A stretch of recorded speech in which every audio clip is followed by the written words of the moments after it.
Yeah, it's not big. What?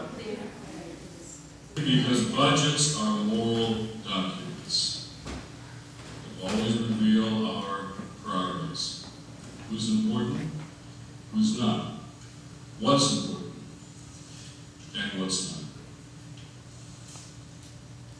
To address excessive deficits is also a moral issue, preventing our children and grandchildren from experiencing crushing debt in the future. But how you reduce a deficit is a moral issue too. We should reduce the deficit, but not at the expense of our poor.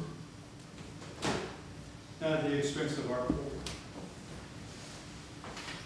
So see, if you want to know what somebody believes, if you want to know what you believe, if you want to know what your parents or your families believe, look in your garage, or in your closet, or in your refrigerator, or on your shelves. Because how we spend our money reveals what we think is important, because budgets are moral, ethical documents.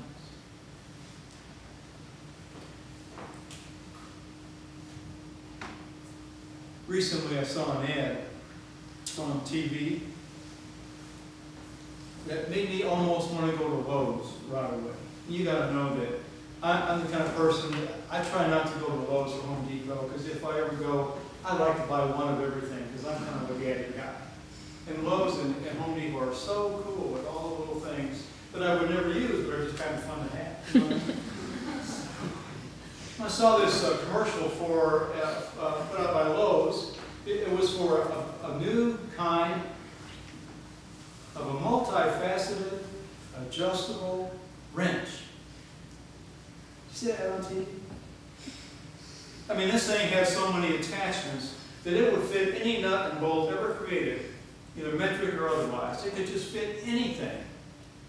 It was shiny and new.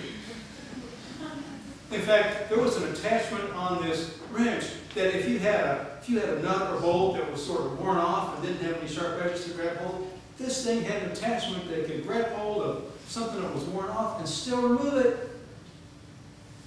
My mouth was watering. I'm looking at the sign. You could go to Lowe's.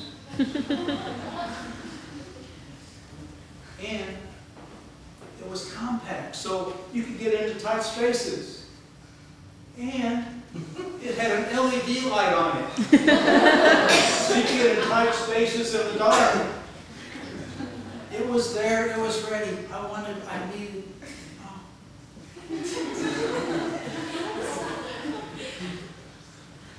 Only $24.97. $24.97, and I could have a wrench in my toolbox that would be the answer to every wrench prayer I would ever have. $24.97 would put that wrench in my toolbox tonight. I could probably go right now and get one. I suppose they have some left over. But I held back.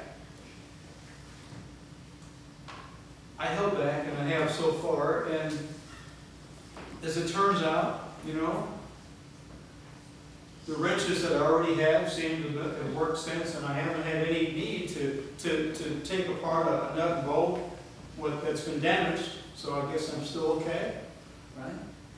The wrenches I have seem to work fine. And whether I knew it or not, I was making a moral decision that wrench would not improve my value as a human being. Right? I'm either a good human being or a bad human being, and whether or not I have that wrench isn't really going to matter to who I am as a person.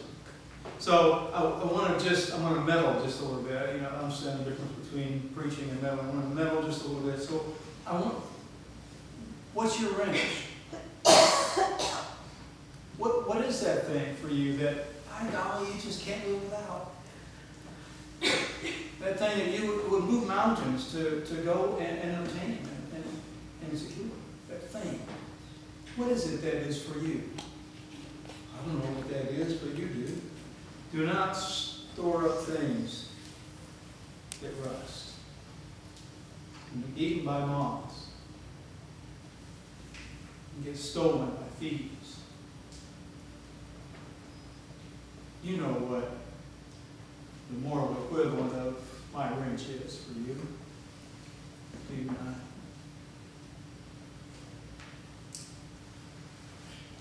You may have heard Steve Jobs died yesterday, co-founder of Apple. In 2004, he was diagnosed with pancreatic cancer, survived the treatment, but his life changed as a result of that. And since then, has not only provided vision for Apple, but has provided wisdom for living in life. He lived the last 6 years of his life in a way that I trust that I can live every day, realizing that for him, life was short, and that if he wanted to do something, he needed to do it.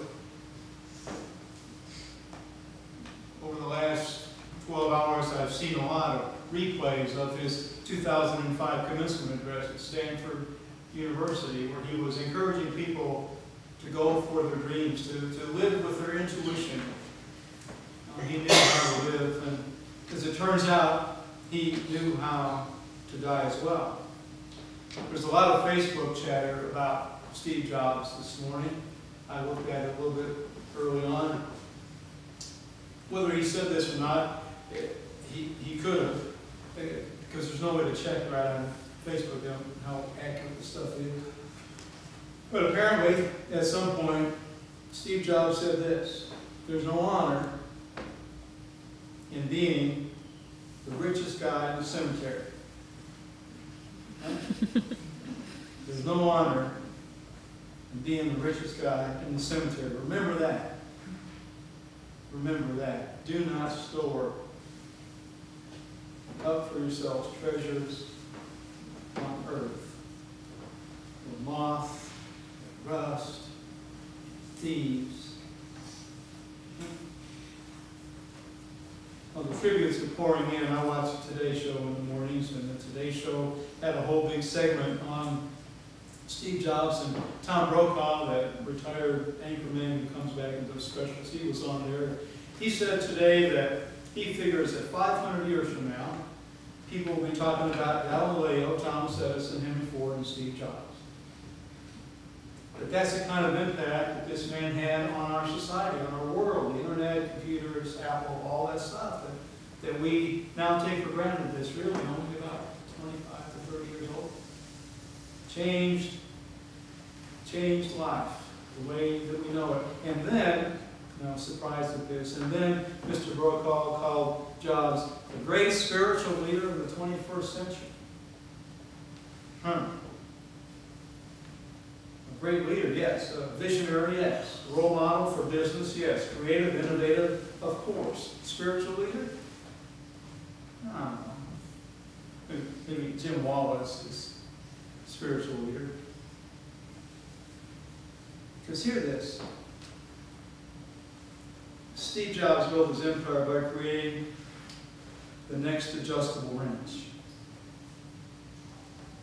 That thing that you're not going to be complete until you have it, right? Steve Jobs built his company with the idea that people would consume things that moth and rust and thieves might want. I suspect it's easy to say that there's no honor in being the richest guy in the cemetery when you are the richest guy in the cemetery. And I suspect that there's probably other people in that cemetery that through their lives wish they'd had just a little bit more. Just a little bit more. Budgets, credit card statements, banking statements are moral documents. Now, we together, for the last, can you believe it, it's been like 3.5 years. We've been together experiencing a worldwide financial meltdown. And we know what hardship is like. Our lives are different now than they were 5, 10 years ago. All of our lives are different. And yes, there's some recovery going on, but we're not sure if it's going on and how much it is, or if it's going to be good or bad, be a double-dip recession, all those things, or Greece is going to go bankrupt, and all that stuff that we hear every day. There's a lot of financial uncertainty. It's hard to endure, and sometimes I wonder, don't you?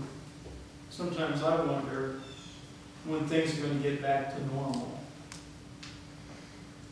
I want you to watch this other clip, I hope, from Jim Wallis about what he says about things getting back to normal.